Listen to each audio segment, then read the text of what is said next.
5760 Marocains bloqués rapatriés depuis les Émirats arabes unis, le Portugal et la Turquie.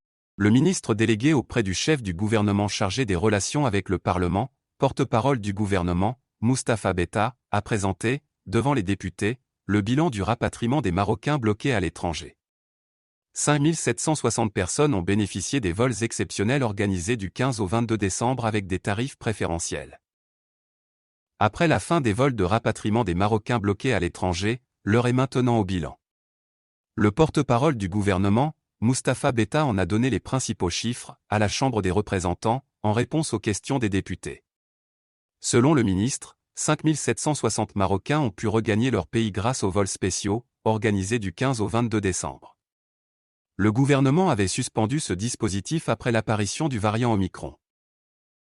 Grâce à une coordination étroite entre le ministère des Affaires étrangères, le ministère de la Santé et la Direction générale de la Sûreté nationale, DGSN, un pont aérien a été créé à partir de 3 points de transit à savoir le Portugal, les Émirats arabes unis et la Turquie. Ce mode d'organisation a permis de rapatrier 1000 à 1500 personnes par jour, selon Moustapha Betta, qui a porté à la connaissance des députés que le traitement des demandes s'est fait au cas par cas pour prendre en compte la spécificité de chaque voyageur. Le gouvernement a veillé, selon Moustapha Betta, à ce que les prix des billets d'avion soient à la portée des bénéficiaires des vols exceptionnels. Tous les voyageurs rapatriés ont été isolés pendant 7 jours, dans des établissements hôteliers aux frais du gouvernement.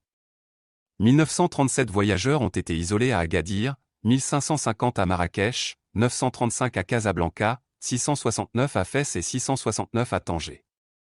Durant leur période d'isolement, les rapatriés ont été dépistés chaque 48 heures, a rappelé le ministre.